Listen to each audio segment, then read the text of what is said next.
Vayamos juntos a Romanos capítulo 5. Romanos capítulo 5, y vamos a estar viendo de nuevo los primeros 11 versículos en este pasaje monumental de la palabra de Dios que trata con la seguridad de la salvación. Ahora, permítame presentar nuestros pensamientos en esta noche en este tema. Vivimos en un día de infidelidad. Básicamente no se puede confiar en los hombres. Hemos aprendido, si hemos aprendido algo acerca de los hombres, que usted no puede confiar en ellos. No guardan sus promesas, no guardan su palabra, sea que esté hablando de individuos o sea que esté hablando de naciones, es lo mismo. No se puede confiar en la gente. No valen lo que dicen en términos de su integridad. Los maridos son infieles a sus esposas, a los votos que han hecho. Las esposas son infieles a sus maridos.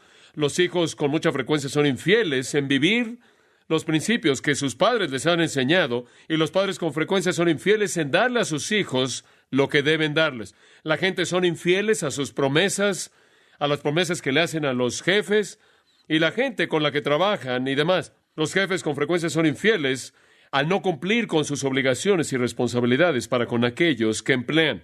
Y supongo que tendremos que reconocer el hecho también que los cristianos frecuentemente son infieles a Dios, aunque Dios nunca es infiel a ellos. Ninguno de nosotros puede decir que es inmune a este terrible pecado de ser infiel, el pecado de no ser digno de confianza, de no vivir al nivel de su promesa, no guardar su palabra. El único en todo el universo que siempre es fiel y siempre guarda toda promesa en su totalidad es Dios. Y eso, amigos míos, es una verdad muy importante porque es en base a la fidelidad de Dios que todo lo que creemos permanece en pie. Dios debe tener la capacidad de ser digno de confianza. Nuestro destino eterno está en juego. Todo lo que hacemos está en juego. Y si de hecho es refrescante, por contraste, es de hecho bendito el poder levantar nuestros ojos por encima de la escena de infidelidad al amado Dios, quien siempre es fiel. Allá atrás en el Pentateuco, en ese primer conjunto de libros en el que leemos acerca de Dios y cómo es Él, leemos esto: Sabed pues que Jehová tu Dios, Él es Dios, el Dios fiel. Y el apóstol Pablo en 2 Timoteo 2:18, Él permanece fiel, no puede negarse a sí mismo. Y lo que él quiso decir con eso es que es su naturaleza ser fiel a su palabra, y así será. Y me encanta la frase de Isaías. Isaías dijo: fidelidad es el cinto que está alrededor de la cintura de Dios. Es aquello que lo rodea y mantiene todo lo demás unido. Su fidelidad es el cinturón que mantiene el resto de sus atributos en su lugar. El salmista en el Salmo 36, versículo 5, dice: Tu misericordia, Jehová, está en los cielos, y tu fidelidad hasta las nubes. Y Jeremías hizo eco de un pensamiento similar cuando dijo: Grande es tu fidelidad. Y creo que en cierta manera está inmerso en ese concepto: grande es tu fidelidad, o tu fidelidad llega hasta las nubes, porque realmente no tenemos manera en lenguaje humano de describir la fidelidad infinita de Dios. En Hebreos 10:23, el escritor dice: fiel es el que prometió. En otras palabras, si Dios hizo una promesa, Él es fiel en cumplirla. Ahora, esas son muestras realmente de unas escrituras llenas de comentarios acerca de la fidelidad de Dios. Y un área en donde su fidelidad sobresale es en el área de preservar a su pueblo para la gloria. Preservar a su pueblo para la gloria. Él sobresale en el área de guardarnos, de asegurarnos en nuestra salvación. Él es fiel en hacer eso. En 1 Corintios 1:9 nos dice que Dios es fiel, por quien sois llamados a la comunión de su Hijo. Y el versículo antes de ese dice: Dios os confirmará hasta el fin, para que seáis irreprensibles en el día de nuestro Señor Jesucristo. Pablo está diciendo, si son salvos, Dios los va a confirmar a ustedes hasta el final, y la base sobre la cual pueden saber eso es que Dios es fiel, por quien han sido llamados. Si Dios le promete a usted vida eterna, ¿qué le dará? Vida eterna. Dios no es como los hombres. Dios es fiel. Y esta es la razón por la que 1 Pedro 4:19 dice esto, que los creyentes pueden tener la confianza para hacer esto. Escuche lo que dice el versículo: encomendar sus almas a Él, quien es un creador fiel. En otras palabras, cuando le entregamos nuestra alma a Dios por la fe en Jesucristo, podemos saber que Dios será fiel en guardarlo hasta el final y llevar a sus hijos a la gloria. Esa es su promesa. Dios es fiel entonces en preservar a su pueblo para la gloria. Ahora esto vuelve a salir una y otra vez en el Nuevo Testamento. No solo vemos la fidelidad de Dios en el Antiguo, sino también en el Nuevo. Y simplemente un par de pasajes que ciertamente refuerzan en mi mente. 1 Tesalonicenses 5:23 dice, el Dios mismo de paz os santifique. Y oro, Dios, escuche esto, porque todo vuestro espíritu y alma y cuerpo sean guardados irreprensibles hasta la venida de nuestro Señor Jesucristo. Ahora simplemente escuche eso. El apóstol Pablo dice, oro porque todo su espíritu y alma y cuerpo sean preservados irreprensibles hasta la venida del Señor Jesucristo. Ahora esa es una oración por seguridad, ¿no es cierto? Que usted va a ser irreprensible a lo largo del tiempo hasta que enfrente a Jesucristo. Y el siguiente versículo dice, y fiel es el que os llamó, quien también lo hará. Uno de los más grandes pasajes en toda la Biblia acerca de la seguridad del creyente, 1 Tesalonicenses 5:23 y 24. Esto es lo que espero para ustedes, que Dios los preserve y Él los preservará a ustedes. Fiel es el que los llamó, quien también lo hará. Gran declaración de confianza.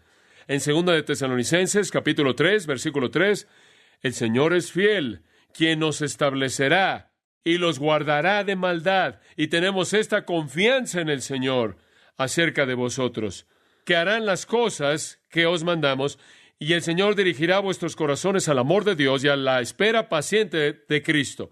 Él dice, tenemos esta confianza con respecto a ustedes, que van a caminar en obediencia y van a vivir de la manera en la que deben vivir, porque Dios es fiel y Él los va a guardar. Y como dijimos la última vez, Dios lo guarda usted de su lado y de nuestro lado. Él nos capacita para caminar en obediencia. Entonces perseveramos. Desde el lado de Dios, Dios nos guarda. Desde el lado humano, permanecemos fieles. Pero es solo posible permanecer fiel porque Dios, quien nos guarda, nos infunde de su poder. Y eso es lo que Pablo quiere decir en 2 Tesalonicenses, capítulo 3. Filipenses 1:6, le recuerdo, lo citamos hace 2 semanas atrás. Estando persuadido de esto, que el que comenzó en vosotros una buena obra, la perfeccionará hasta el día de Jesucristo. Ahora, todas las Escrituras nos están diciendo lo mismo. Cuando oigo el debate acerca de la seguridad eterna o la perseverancia de los santos y alguien dice, de hecho mi propia hija me dijo el otro día, estaba hablando con otra persona joven acerca de que si estaba seguro en su salvación, esta otra persona no creía que lo estaba. ¿Me puedes dar un versículo, papá, que prueba que estás seguro en tu salvación? Solo uno. Y en cierta manera me quedé boquiabierto en el momento porque inmediatamente podía pensar en unos 50. No es algo que es un argumento débil en base a alguna afirmación oscura en algún lugar. Las Escrituras están repletas de que Dios es fiel en afirmar que aquellos a los que Dios llama, Él los traerá a la gloria. Y hemos estado viendo ese concepto durante las últimas 2 semanas. Ahora regresemos a Romanos 5 y con eso como introducción queremos decir esto. La idea entera de la seguridad del creyente, entonces, se basa en la premisa del atributo de Dios que llamamos fidelidad. Y todas estas otras escrituras que leímos, incluyendo Romanos 5, simplemente nos describen, escuche con atención, simplemente nos describen cómo es que Dios implementa su fidelidad. Somos guardados por su fidelidad. Y aprendemos en Romanos 5 y en otros lugares cómo Él implementa esa fidelidad que nos guarda. Ahora hay 6 eslabones en una cadena inquebrantable que nos unen al Salvador. Hemos estado viendo eso en el versículo 1 y hasta el versículo 11. Y sugerimos estos 6 eslabones. Primero, paz con Dios. Segundo, estar firme en la gracia. En tercer lugar, esperanza de gloria. Cuarto, posesión de amor. Quinto, certeza de liberación. Y en sexto lugar, gozo en Dios. Ahora, vamos a entrar a estas. Esperamos que podamos terminarlas en esta noche. Ahora, recuerde que el primer eslabón que nos une eternamente con el Salvador es paz con Dios. Versículo 1. Justificados pues por la fe, tenemos paz para con Dios por medio de nuestro Señor Jesucristo. En otras palabras, de ahora en adelante, Dios está de nuestro lado. Hicimos nuestra paz. Y no es tanto que éramos hostiles en contra de Dios, como lo era el hecho de que Dios era hostil contra nosotros. ¿Se acuerda? Dios estaba enojado por nuestro pecado. La Biblia dice que Él está enojado con el impío diariamente. Salmo 7:11. Entonces, estamos seguros porque estamos en paz con Dios. Su enojo ha sido satisfecho, su ira ha sido satisfecha en la muerte de Jesucristo. En segundo lugar, estamos seguros porque estamos firmes en la gracia. Versículo 2. Porque también tenemos entrada por la fe a esta gracia en la cual estamos firmes. Ahora, la gracia opera en donde hay pecado. Si usted no tiene pecado alguno, entonces no necesita gracia alguna, ¿verdad? Entonces, la gracia opera en donde hay pecado. Ahora, si estamos firmes en la gracia, entonces cuando pecamos, ¿qué sucede? La gracia opera. ¿Y qué hace la gracia? Perdona nuestro pecado debido a Cristo. Y entonces estamos seguros, no solo porque hicimos la paz con Dios y su ira ha sido descargada sobre Cristo, sino porque estamos firmes en la gracia. Y la gracia es el favor inmerecido de Dios hacia los pecadores. En tercer lugar, estamos unidos eternamente al Señor a través de la esperanza de la gloria, al final del versículo 2. Y nos gloriamos en la esperanza de la gloria de Dios. Y recuerde que la última vez le dije, y creo que este es un punto tan importante, tan tremendo, que estamos seguros porque Dios nos salvó para llevarnos a la gloria. Hay 3 tiempos de la salvación: pasado, presente, futuro. Hemos sido salvados, estamos siendo salvados y seremos salvados. Esperamos la salvación completa, la redención de nuestros cuerpos, la glorificación definitiva y completa. Y vimos Romanos 8 y dijimos, a quien el Señor justifica, Él también que glorifica. Entonces, Él nos ha salvado para llevarnos a la gloria. La salvación ni siquiera será salvación. Usted ni siquiera podría llamarla así si la pudiera perder. Ni siquiera puede definirla así, porque la salvación solo puede ser definida en 3 partes. Pasado, esto es, hemos sido salvados de los pecados del pasado. Presente, estamos siendo salvados. Futuro, seremos todavía salvados en gloria futura. Entonces, la esperanza de gloria nos une a Cristo. Y después señalamos, versículo 3, no solo eso, sino que también nos gloriamos o nos exaltamos en las tribulaciones, porque sabemos que la tribulación no solo no nos quita nuestra salvación, no solo no nos debilita, sino que más bien produce paciencia, y la paciencia produce prueba, y la prueba tiene una mayor esperanza. Entonces Pablo está diciendo, estamos anclados al Salvador por la promesa de la gloria definitiva. Inclusive cuando atravesamos las pruebas, eso simplemente incrementa nuestra esperanza de gloria, porque las pruebas producen una virtud probada. Y entre más virtud espiritual tiene usted, más maduro espiritualmente usted es, más confianza tiene usted en la esperanza de la salvación definitiva. Y esa es la razón por la que el versículo 5 dice, y la esperanza no avergüenza. No es algo de lo que nos avergonzamos, porque sabemos que Dios va a cumplir lo que Él ha prometido. Entonces, la seguridad de nuestra salvación está basada en la paz con Dios, estar firme en la gracia y la esperanza de gloria. Ahora vayamos al cuarto eslabón, y uno con el cual todos estamos familiarizados de manera maravillosa, conforme vemos el versículo 5. Y la esperanza no avergüenza o no decepciona, porque el amor de Dios ha sido derramado en nuestros corazones por el Espíritu Santo que nos fue dado. Ahora deténgase ahí por ahora.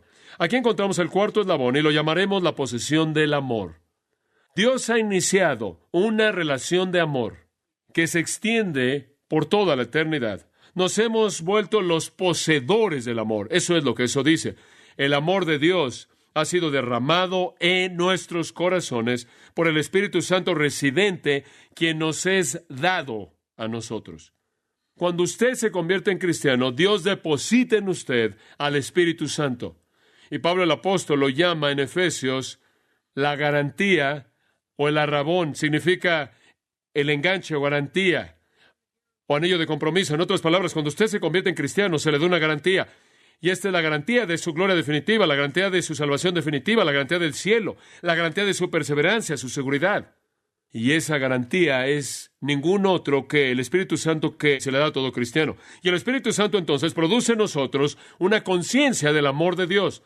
El escritor del himno lo dijo de una manera tan hermosa cuando él dijo, desde que por la fe vi el arroyo que tus heridas proveen, el amor redentor ha sido mi tema y lo será hasta que muera. El concepto más abrumador en todo el cristianismo es que Dios nos ama, ¿no es cierto? Que Dios nos ama. Y francamente este pasaje va más allá de las palabras que pueden describir su grandeza, y confío en que el Espíritu Santo les ayude a entender esto en palabras que no puedo expresar. Pero lo que dice aquí es que habla de un ministerio personal, interno, íntimo de Dios a través del Espíritu Santo, el cual saca la seguridad del área cognitiva, saca la seguridad de la mente y la mete al corazón. No es intelectual, es emocional, no es tan objetivo, ahora es subjetivo. Dios está dando certeza en nuestros corazones que le pertenecemos a Él al derramar amor.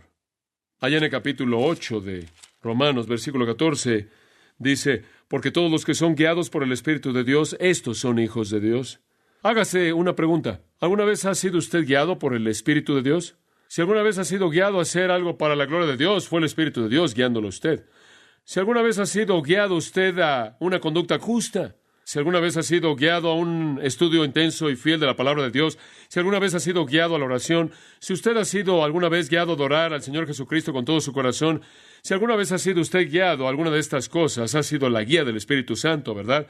Y si hemos percibido la guía del Espíritu Santo, entonces sabemos que somos los hijos de Dios. Y si alguna vez hemos sentido en nuestros corazones lo que el versículo 15 de Romanos 8 dice, clamar, Abba, Padre, si alguna vez nos hemos sentido como expresarle a Dios, papito, en otras palabras, si hemos percibido intimidad con Dios, esa es una certeza subjetiva interna de salvación. ¿Lo ve? El incrédulo no siente nada de eso. El individuo no regenerado no percibe afinidad alguna con Dios, no percibe intimidad con Dios, no percibe una comunión real con Dios. Pero para aquellos de nosotros que conocemos a Jesucristo, Dios ha colocado a su Espíritu en nosotros y su Espíritu en nosotros nos lleva a una relación de amor íntimo con el Dios vivo mismo. Entonces, escuche con atención ahora. La seguridad de nuestra salvación no solo viene de la revelación externa, sino de la revelación interna. No solo de la mente, el proceso cognitivo, sino del corazón. Ahora, permítame profundizar con usted en el versículo 5. Dice, el amor de Dios ha sido derramado en nuestros corazones. Ahora escuche con atención. Eso no está hablando acerca de nuestro amor hacia Dios. Eso está hablando acerca del amor de Dios por nosotros. ¿Cómo sabe eso usted? Porque el resto del pasaje apunta a eso. Versículo 8. Mas Dios muestra su amor para con nosotros, en que siendo aún pecadores, Cristo murió por nosotros. Está hablando del amor de Dios por nosotros. Y entonces la verdad es que el amor de Dios por nosotros ha sido depositado en nuestros corazones por la presencia del Espíritu Santo. ¿Qué estamos diciendo prácticamente? Que el Espíritu Santo le da al creyente el sentido de que Dios lo ama a él. Ese es algo subjetivo, pero enfrentémoslo. Somos seres emocionales, somos seres que sienten y responden al movimiento del Espíritu de Dios. Y la verdad que usted ve le da solidez al resto de las cosas que conocemos en nuestras mentes.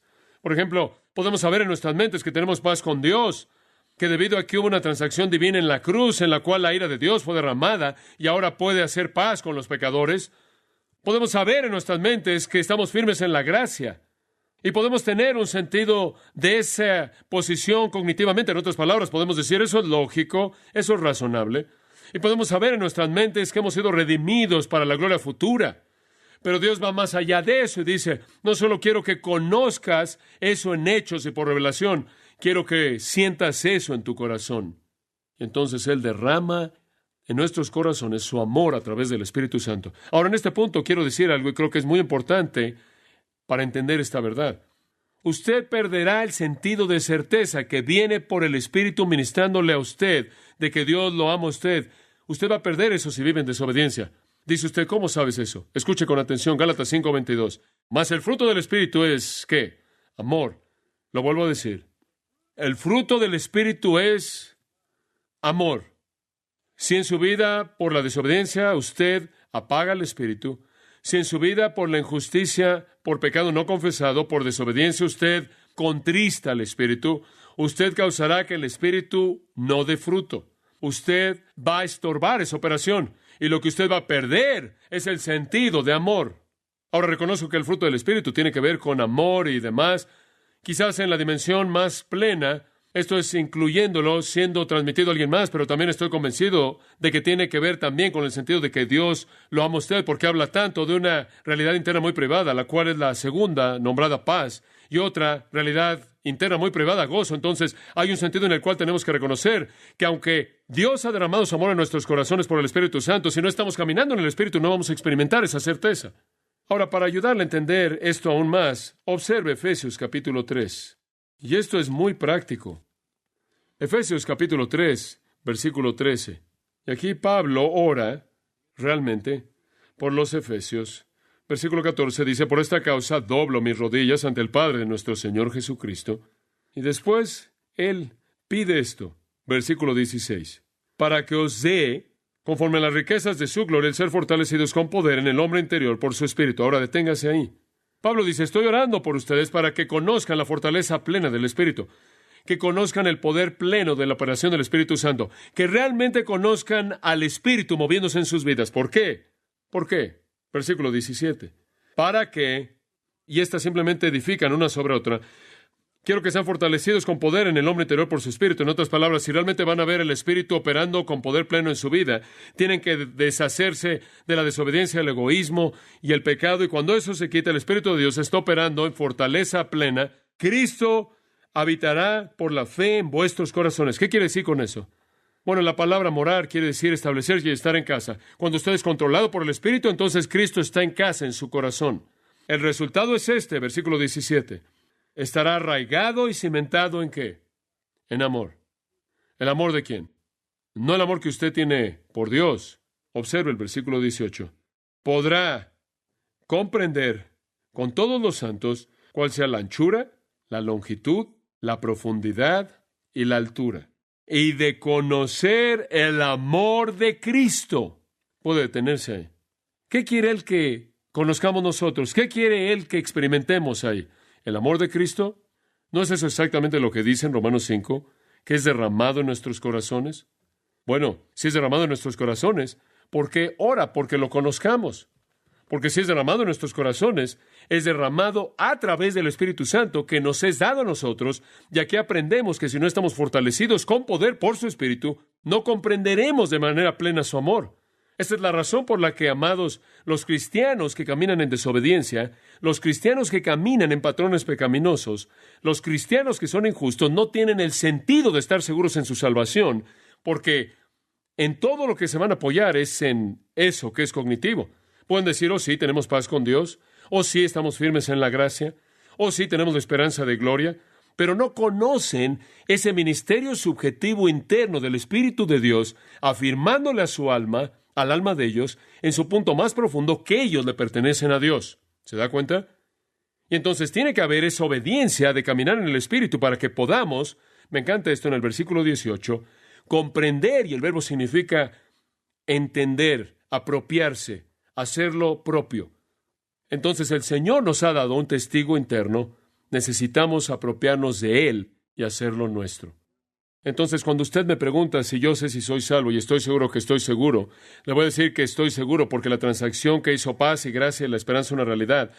Pero también le voy a decir que yo sé que pertenezco a Jesucristo porque el Espíritu Santo da testimonio a mi espíritu que yo soy hijo de Dios.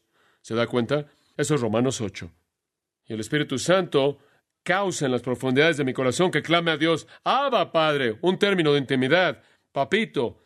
Y tengo un sentido en mi corazón de que tengo todo derecho de decirle eso a Él. Ahora regresemos de nuevo a Romanos 5. Porque el amor de Dios ha sido derramado. ¿Puedo hablar de la palabra derramado por un momento? La palabra expresa la idea de un derramamiento abundante, un derramamiento generoso, un derramamiento copioso. No es que está ahí Dios con un gotero diciendo, bueno, no quiero excederme, así que hay una pequeña gota de amor. Dios no es como nosotros. Nosotros usamos un gotero, Él no. Él lo derrama de manera abundante, generosa. Recuerdo Juan 7, en donde dice que cuando reciban el Espíritu Santo, de vuestro vientre fluirán ríos de agua viva. Dios nunca hace nada en gotas, Él siempre lo hace en ríos. El amor de Dios no se nos da a nosotros gota por gota, es derramado de manera abundante. Y entonces nuestros corazones están llenos con ese sentido de su amor, conforme el Espíritu de Dios lo confirma a nosotros. ¡Qué gran verdad! Ahora, de regreso, otra vez al versículo 5, dice que viene a nosotros por el Espíritu Santo que nos fue dado. El Espíritu Santo es el agente mediante el cual Dios opera en la vida del creyente. Él es el regalo del amor de Dios. Ahora, permítame decir tan solo esto, porque creo que esto podría añadir una dimensión de pensamiento que quizás nunca ha tenido usted. El hecho mismo de que el Espíritu Santo vive en un creyente es en sí mismo un testimonio masivo del amor de Dios, ¿no es cierto? ¿Dios le daría a usted su Espíritu si no lo amara usted? ¿Dios implantaría su Espíritu, el tercer miembro de la Trinidad, dentro de la vida de un creyente si no amara a ese creyente? El hecho mismo de que el Espíritu de Dios está ahí, residiendo en su corazón, es un gran testimonio del amor de Dios. Y ese mismo Espíritu, 2 Corintios 1:22 dice, es la garantía, es el enganche, es el anillo de compromiso que prueba de una vez por todas que la salvación final de hecho se cumplirá. En Efesios 1:13 dice que somos sellados por el Espíritu, sellados con el sello de Dios, nunca por ser roto o abierto por nadie más. Y entonces Romanos 8, lo puede ver por un momento, versículo 35, dice esto: ¿qué nos separará del amor de Cristo? Esa realmente es una pregunta clave, ¿no es cierto? ¿Quién nos separará del amor de Cristo? Ahora estamos de regreso a la pregunta de la seguridad de nuevo. ¿Qué nos separará? ¿Tribulación? ¿Angustia? ¿Persecución? ¿Hambre? ¿Desnudez? ¿Peligro? ¿Espada? ¿Puede eso separarnos? Versículo 37. No, no. En todas estas cosas somos más que vencedores por medio de aquel que nos amó. Por lo cual estoy seguro, dice Pablo, de que ni la muerte, ni la vida, ni ángeles, ni principados, ni potestades, ni lo presente, ni potestades, esos son nombres de rangos de seres demoníacos, ángeles caídos, ni lo presente, ni lo porvenir, ni lo alto, ni lo profundo, ni ninguna otra cosa creada nos podrá separar del amor de Dios que es en Cristo Jesús, Señor nuestro. Entonces, ¿cuál es la respuesta a la pregunta en el versículo 35? ¿Quién nos separará del amor de Cristo? ¿Qué? Nada, nadie. Si usted todavía se pregunta si usted está seguro en el Señor, debería leer eso de nuevo. Nada. Pero el sentido de eso, la certeza de eso en nuestros corazones, viene por el ministerio del bendito regalo de Dios, el Espíritu Santo mismo, quien nos es dado para confirmar esa realidad para nosotros. Realmente creo, en base a estas Escrituras, que ningún corazón humano puede conocer verdaderamente el amor de Dios a menos de que el Espíritu Santo esté viviendo en él. Y las únicas personas que tienen al Espíritu Santo son ¿quiénes? Cristianos. Solo nosotros sabemos que Dios nos ama y el Espíritu nos apunta eso. Ahora, de nuevo, repito, si un cristiano atraviesa por un periodo en el que él pierde este sentido de que Dios lo ama, es porque él ha apagado el ministerio del Espíritu de Dios. Veamos el versículo 6. Y Pablo quiere hablar un poco más acerca de este amor y quiere definir la naturaleza del mismo. Y es esto importante. Usted no debe perder aquí su línea de pensamiento. Háblanos de este amor. Háblanos cómo podemos saber qué tipo de amor es este. Porque Cristo, cuando aún éramos débiles, a su tiempo murió por los impíos. Ciertamente apenas morirá alguno por un justo. Con todo pudiera ser que algunos hará morir por el bueno. Mas Dios muestra su amor para con nosotros en que siendo aún pecadores, Cristo murió por nosotros. Bueno, ¿qué tipo de amor es el amor de Dios? Esa es la definición. Ese es el tipo de amor. Ahora veamos el versículo 6. Porque Cristo cuando aún éramos débiles, eso significa impotentes, sin fortaleza para hacer ¿qué? Sin fortaleza para hacer algo que agradara a Dios. Sin fortaleza para vencer el pecado. Sin fortaleza para vencer a Satanás. Sin fortaleza para vencer al mundo. Sin fortaleza para vencer la muerte. Sin fortaleza para vencer el infierno. Sin fortaleza, punto, para vivir una vida justa.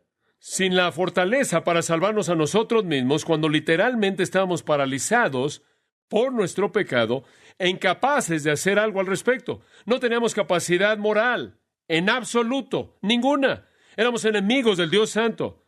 Dice en Romanos 8:7, estamos en enemistad contra Dios y en la carne no podemos agradar a Dios. Entonces, éramos impotentes para vencer nuestro pecado, impotentes para vencer a Satanás, impotentes para vencer la muerte, impotentes para vencer el infierno, impotentes para agradar a Dios, impotentes. Y cuando Dios nos vio a todos nosotros, Él podía ver en nosotros que había algo que lo disgustara, que estuviera lleno de ira y enojo. ¿Por qué?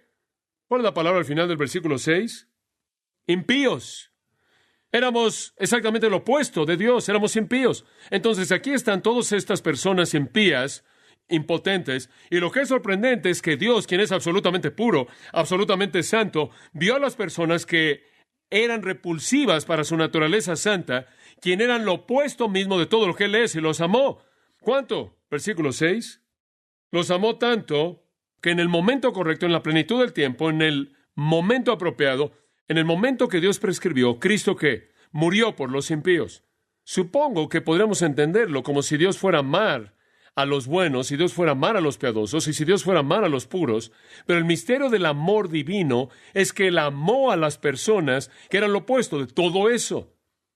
El gran teólogo y comentarista Hodge ha dicho esto, y cito: si Dios nos amó porque nosotros le amábamos, Él nos habría amado únicamente mientras le amáramos, y en esa condición, y entonces nuestra salvación dependería de la constancia de nuestros corazones traicioneros. Pero así como Dios nos amó como pecadores, así como Cristo murió por nosotros como impíos, nuestra salvación depende no en lo dignos de amor que somos, sino en la constancia del amor de Dios. Fin de la cita. Oh, me encanta eso. Como puede ver, Dios no lo ama a usted porque es tan digno de ser amado, tan atractivo. A mí tampoco. Dios no nos vio y dijo: oh, son irresistibles. Nuestro amor está orientado al objeto, ¿no es cierto? En otras palabras, nuestro amor es atraído por la naturaleza del objeto. Digo, básicamente amamos en base al objeto que nos atrae. Usted pasa por el mundo antes de que se case y está viendo a todos lados. Usted dice: oh, si hay un objeto, se da cuenta, y algo acerca de ese objeto extrae amor de usted. O dice usted: tal y tal es tan fácil de amar. O decimos: ahora, allá hay un rostro que solo una madre podría amar. Como puede ver, básicamente el amor humano se basa en el objeto. Está orientado por el objeto, pero como puede ver, el amor de Dios es parte de su naturaleza, de tal manera que si usted existe, usted es amado. Y no hubo nada en nosotros que lo atrajera. Ahora escuche con atención. Si no había nada en nosotros que lo atrajera para amarnos en primer lugar, ¿qué habría en nosotros para que Él dejara de amarnos en segundo lugar? No podría haber nada. ¿Se da cuenta del punto que Él está presentando? Digo, si Cristo murió por nosotros cuando éramos pecadores impíos, impotentes, horribles, y Dios podía amarnos entonces, ¿va a ser algún problema para Él amarnos ahora? Cristo murió. Me encanta eso. Subráyelo ahí en el versículo 6. Cristo murió por los impíos. Oh, eso es maravilloso. Literalmente dice que Él murió a favor de los impíos, o en lugar de los impíos, o por causa de los impíos, como usted quiera traducir Hooper. Puede ser traducido de todas esas maneras. Simplemente tradúzcalo de esta manera. Él murió en lugar de los impíos, a favor de... Gran verdad, gran verdad. En Juan 11 se pusieron de pie y dijeron: es apropiado que un hombre muera, Hooper, el pueblo, que deba morir a favor del pueblo, por causa del pueblo. En Gálatas 3:13, Cristo se volvió una maldición en lugar de nosotros, en nuestro lugar. ¡Qué maravilla! Que en el momento apropiado, en la plenitud del tiempo, Él apareció una vez al fin de los tiempos para acabar con el pecado por el sacrificio de sí mismo, la consumación de la historia humana, y la maravilla de esto es que Él murió con tal amor, y que Él amó a las personas impías que no eran dignas de amor. Eso es tan diferente. Versículo 7 dice, tan diferente: ciertamente apenas o difícilmente morirá alguno por un justo. Digo, rara vez los hombres mueren por un hombre justo. Con todo, pudiera ser que algunos hagan morir por el bueno. Y creo que justo y bueno simplemente son sinónimos, están hablando del mismo tipo de persona. Algunas veces en la sociedad humana, alguien podría morir por una persona buena. En otras palabras, alguien podrá sacrificar su vida por otra persona buena. Pero el punto del versículo 7 es que nadie, y quiero decir, nadie va a morir por una persona mala. Nadie más que Dios. Y ese es el versículo 8. Mas Dios muestra su amor. Y este es el contraste. ¿Y por qué el amor divino sobrepasa a todos? Mas Dios muestra su amor para con nosotros en que, siendo un pecadores, Cristo murió por nosotros. Ahora, amados, si este pasaje no lo sacude hasta la médula de su ser, es porque usted no sabe cómo Dios odia el pecado. Usted no sabe lo pecaminoso que somos. El Dios infinitamente santo, quien es de ojos más puros como para no poder ver el mal y no poder ver la iniquidad. El Dios que odia todo pecado, toda obra malo, pensamiento malo, palabra mala, lo desprecia con la furia de todo el cielo, que Él pueda alcanzar y amar a pecadores impíos, impotentes. Esa es la naturaleza que sobrepasa todo amor, del amor divino. La palabra mostró en el versículo 8 significa probó la naturaleza de su amor, el nivel de su amor, el cenit de su amor, porque siendo aún pecadores, Cristo murió por nosotros. Ahora esa es la seguridad de nuestra salvación. Voy a resumir esto, escuche con atención.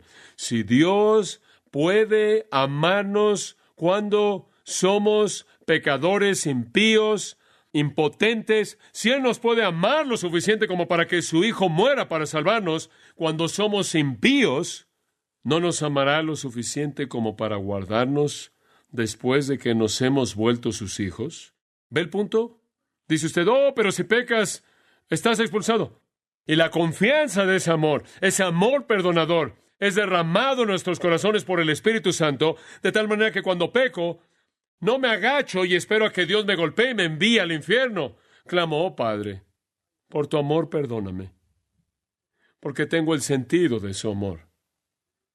Escuche, véalo de otra manera. Sí, Dios dio el regalo más grande que su amor podía dar, el cual es su Hijo, para salvarnos. Y después dio el regalo más grande que podía dar, su Espíritu, para llenar nuestros corazones de amor. ¿Hará Él menos para guardarnos? Su amor no ha cambiado. Él nos amó cuando éramos miserables, y todavía lo hace. Eso nos lleva a un quinto eslabón en la cadena, y ahora llegamos al resumen. Lo llamo la certeza de la liberación. Y esto en cierta manera edifica el punto de la paz con Dios. Pero véalo, esto realmente es impresionante. Versículo 9. Pues mucho más, estando ya justificados con su sangre, por Él seremos salvos de la ira. ¿Qué estás diciendo aquí, Pablo? Bueno, hemos sido justificados por su sangre. Eso es pasado. Y seremos salvos de la ira en el futuro a través de Él. Ahora, eso es simplemente una afirmación de un hecho. Estamos ya en una posición de rectitud con Dios por su sangre, y escúcheme con atención. La salvación, por definición, es pasada, presente y ¿qué? Futuro. Entonces, si fuimos justificados con Dios, ¿por cuánto tiempo o hasta qué punto fuimos justificados? Para toda la eternidad. Entonces seremos salvos de la ira. Porque no existe algo como una salvación bíblicamente definida de medio tiempo. Usted solo puede entender la salvación en su totalidad. Y entonces, debido a que fuimos justificados con Dios por la sangre de Jesucristo, seremos salvos de la ira venidera a través de Cristo. Esa transacción cubre el pasado, el presente y el futuro. Y la ira venidera es el lago de fuego, lo puede leer en Apocalipsis capítulo 20. El lago que arde con fuego y azufre, en donde los impíos son enviados para siempre. Ahora Dios es un Dios de ira, pero esa ira que iba a ser derramada sobre los hombres, la recibió Jesús, y cuando creemos en Él, esa ira es hecha a un lado, y ya no, como Pablo llama a los hombres en Efesios 2:3, hijos de ira. Ese es el objetivo del juicio de Dios, pero hemos sido salvos de la ira. Esa es la maravillosa promesa, creo yo, que Pablo le hizo a los tesalonicenses. Él dice en el versículo 10, y esperar de los cielos a su Hijo, a quien resucitó de los muertos, esto es Jesús, quien nos libró, tiempo presente, de la ira venidera. Ningún cristiano jamás va a estar en el juicio. Ningún cristiano jamás va a conocer la ira de Dios. La furia plena de la ira por su pecado, por el pecado de usted como cristiano, fue derramada en Jesucristo. Entonces seremos liberados en el futuro. Ahora, ¿por qué es eso verdad? Observe esto, versículo 10, tan poderoso. Porque si siendo enemigos fuimos reconciliados con Dios por la muerte de su Hijo, mucho más, ahí está esa misma frase de nuevo, estando reconciliados, seremos salvos por su vida. Este versículo me emociona y quiero que lo entienda. Ahora observe, siga el razonamiento de Pablo, es simplemente profundo. Porque si siendo enemigos fuimos reconciliados con Dios, deténgase ahí. ¿Entiende la situación? Si Dios nos trajo a sí mismo cuando éramos enemigos, mucho más estaremos siendo reconciliados, y vamos a detenernos ahí. Y añadiría esto, ahora que somos sus amigos. En otras palabras, si Dios nos reconcilió consigo mismo cuando éramos sus enemigos, ¿no cree usted que Él nos guardará ahora que somos sus amigos? Dice usted, oh, pero el pecado se mete en el proceso. No lo entiende. Como puede ver, cuando Él nos reconcilió en primer lugar, cuando éramos pecadores, impíos, miserables, putrefactos, viles, nunca seremos peor que eso. Y esa no fue una barrera para su reconciliación en ese entonces. No presenta un estorbo para mantenernos reconciliados ahora. ¿Entiende eso? Entonces, estando ahora justificados, reconciliados, Cuando éramos enemigos, ¿no cree usted mucho más que seremos guardados cuando somos sus amigos? Si Él nos redimió cuando lo odiábamos, ¿cree usted que Él no nos guardará cuando lo amamos? Ahora, permítame tomarlo de una segunda manera. Y este versículo todavía no ha llegado aquí al corazón de esto. Aquí viene. Si cuando éramos enemigos, fuimos reconciliados con Dios, ¿por qué? ¿Por la qué? La muerte de su Hijo. Mucho más estaremos continuamente siendo reconciliados, creo que es la idea, y seremos salvos por su vida. Ahora, ¿qué está diciendo esto? Aquí viene. Si Jesús nos salvó en su muerte, ¿no cree usted que Él nos podría guardar en su vida? En otras palabras, si un Salvador muerto en la cruz puede redimirnos, ¿no puede un Salvador vivo guardarnos? Una gran verdad, ¿no es cierto? Si Jesús en la muerte proveyó nuestra salvación, ¿qué puede Él estar haciendo ahora en una vida glorificada de resurrección? Como puede ver, ese es el punto. Si Él nos pudo salvar en su muerte, Él puede guardarnos en su vida.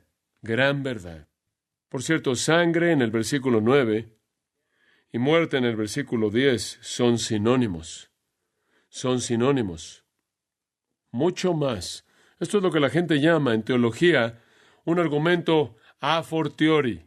Presenta el argumento de lo menor a lo mayor. Si Dios ya hizo lo mayor, nos salvó cuando éramos pecadores miserables, ¿no hará lo menor guardarnos? Si Cristo hizo lo mayor cuando estaba muerto, ¿no puede hacer lo menor ahora que está vivo? Gran verdad. Trapp dijo, y cito, es una mayor obra de Dios el traer a hombres a la gracia que estar en el estado de la gracia, el llevarlos a la gloria. Porque el pecado está mucho más distante de la gracia de lo que la gracia está distante de la gloria. Fin de la cita. Y sea tan amable notar esto. Es todo a través de Jesucristo, versículo 1. Tenemos paz para con Dios por medio de nuestro Señor Jesucristo, versículo 2. Por quien también tenemos entrada, versículo 6. Porque Cristo murió por los impíos. Versículo 8, Cristo murió por nosotros. Versículo 9, justificados en su sangre, por Él seremos salvos de la ira.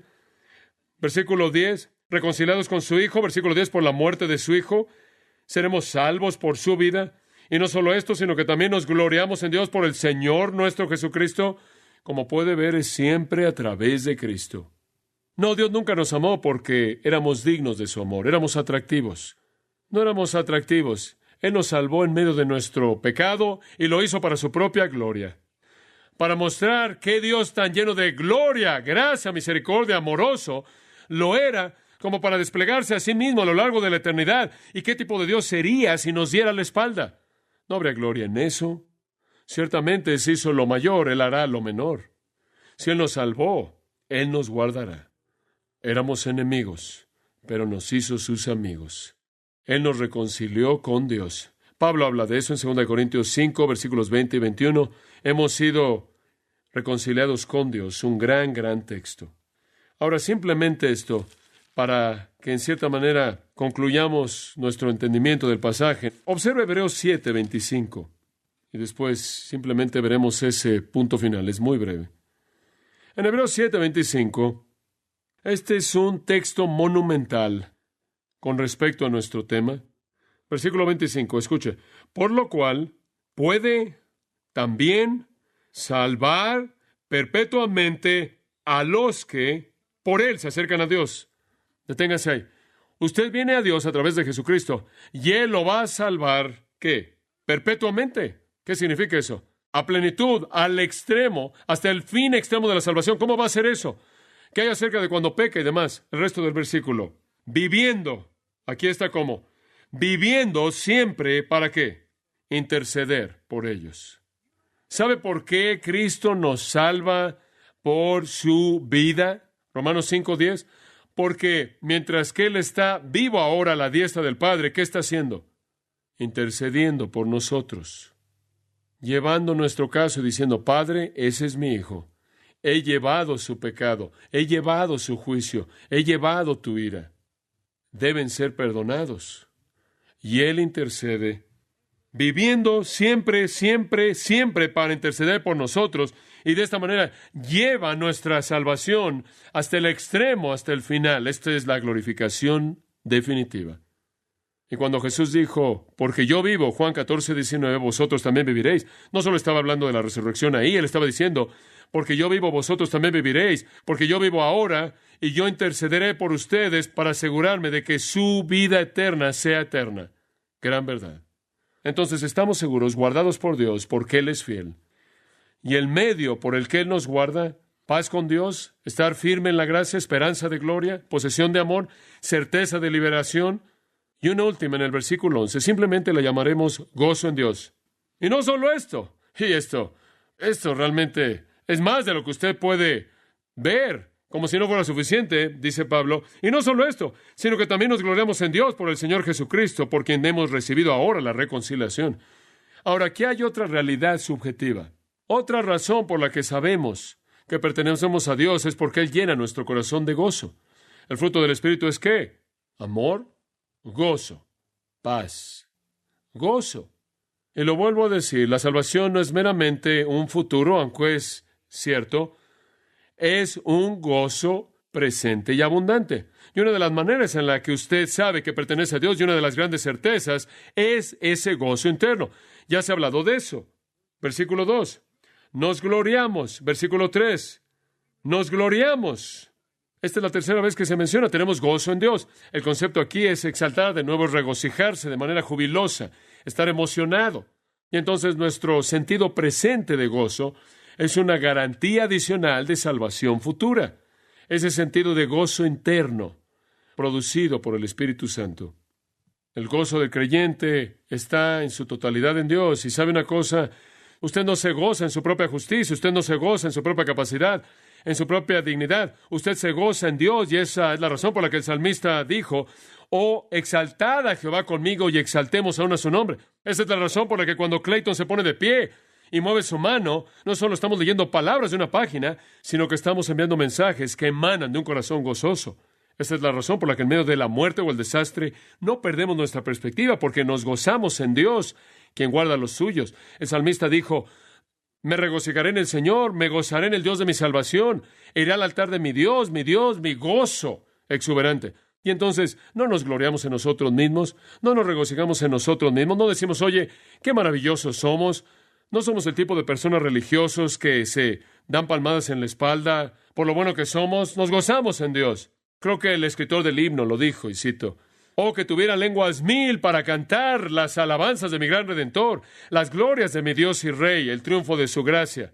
Mi amo de gracia, mi Dios, ayúdame a proclamar, a esparcir por toda la tierra las honras de tu nombre. Jesús, el nombre que calma nuestros temores, que hace cesar nuestras tristezas. Es música en los oídos del pecador, es vida y salud y paz.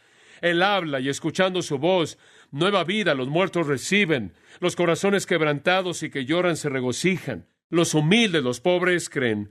Él rompe el poder del pecado cancelado. Él libera al prisionero. Su sangre puede hacer del más sucio limpio. Su sangre habla por mí.